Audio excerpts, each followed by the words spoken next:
Hello మావయ్య, నేను మావయ్య పద్మినిని.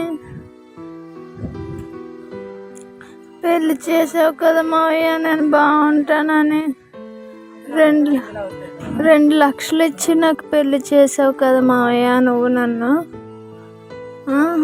ఎంత బాగా చూసుకున్నావు మావయ్య. నన్ను పెళ్ళి చేసి కష్టాలు పాలు చేశారు.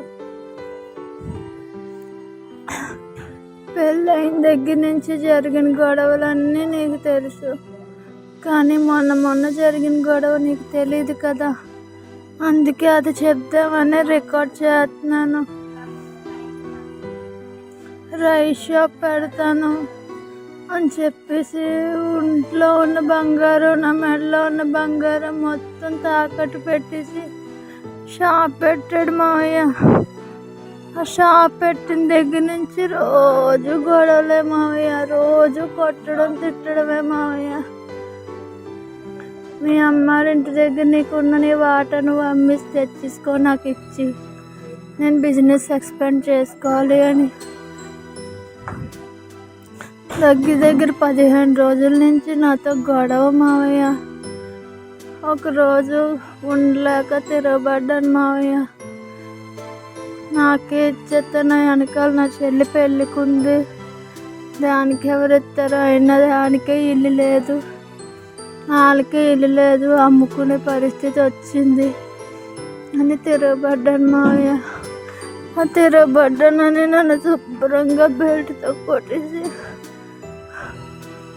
ఆ రోజంతా గదిలో పెట్టి తాళం వేసాడు మావయ్య. తాళం వేసి ఆ రోజు 1వ తారీఖు శనివారం 1వ తారీఖు సాయంత్రం చేసి బయటికి వెళ్ళాడు మావయ్య. తాళాలు వేసి బయటికి వెళ్ళి పురుగుల మందు డబ్బా తెచ్చాడు మావయ్య. తెచ్చి దాచాడు మావయ్య.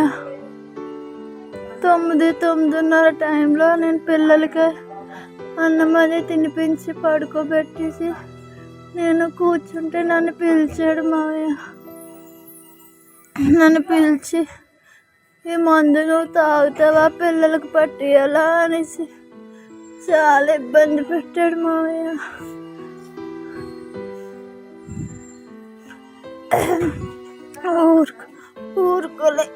ఊరుకోలేక తిరగబడ్డాను మావయ్య. తిరగబడి తోసేస్తే గ్యాస్ దిమ్మడికి తగిలేసింది. ఆ కోపంతో నన్ను ఇంకా గుద్దేసి జుట్టు మెడ ఉంచేసి మందేసేసి కక్కకుండా చెయ్యి అడ్డు పెట్టేశాడు మావయ్య. 9:30 ఆ టైంలోని మందు పట్టేసి అస్సలు వదలలేదు మావయ్య. బయటకు కక్కకుండా చెయ్యి అడ్డు పెట్టేశాడు మావయ్య.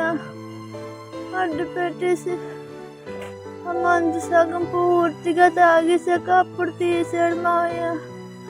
ఆ మందు తాగిన అరగంట నుంచి ఆ రోజంతా వాంతులే మావయ్య. నాకు రాత్రి అంతా వాంతులే, ఒక 50 వాంతుల్లాగా అయి ఉంటాయి మావయ్య. అయినా సరే దగ్గరికి రాలేదు మావయ్య. నన్ను గదిలో పెట్టేసి అడంగా ఒక దగ్గర ఉన్నాడు మావయ్య. అస్సలు తెలివి ఓపిక లేదు మావయ్య నాకు. ఆ తర్వాత రోజు కూడా అస్సలు ఓపిక లేదు మావయ్య. 3 రోజులు శనివారం సాయంత్రం పట్టేసి సోమవారం వరకు ఇంట్లోనే గదిలో పెట్టేసి ఉంచాడు మావయ్య. వాష్రూమ్కి కూడా వెళ్ళనివ్వకుండా తాళాలు వేసాడు మావయ్య.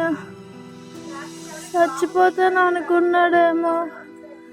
నేను అంతకీ చావకపోయేసరికి సోమవారం బయట తీసుకొచ్చాడు మావయ్య హాస్పిటల్. ఇదంతా డబ్బుల కోసమే మావయ్య. నేను ఇంకా అమ్మాల దగ్గర నుంచి 5 లక్షలు ఎక్స్ట్రా తేవాలంట మావయ్య. ఈ డబ్బుల కోసమే నన్ను చంపాలని చూశాడు మావయ్య. నా పిల్లలకి కూడా ఆడి దగ్గర రక్షణ ఉండదు మావయ్య. నా పిల్లల్ని కాపాడండి మావయ్య, ప్లీజ్ మావయ్య. ఇది మీతో చెప్దామని రికార్డ్ చేశాను మావయ్య. దయచేసి నాకు న్యాయం చేయండి మావయ్య. అంతే చాలు, ఇంకేమొద్దు. నా పిల్లలకి న్యాయం చేయండి. నేను ఏమైపోయినా పర్లేదు, నా పిల్లలకి న్యాయం చేయండి మావయ్య, చాలు.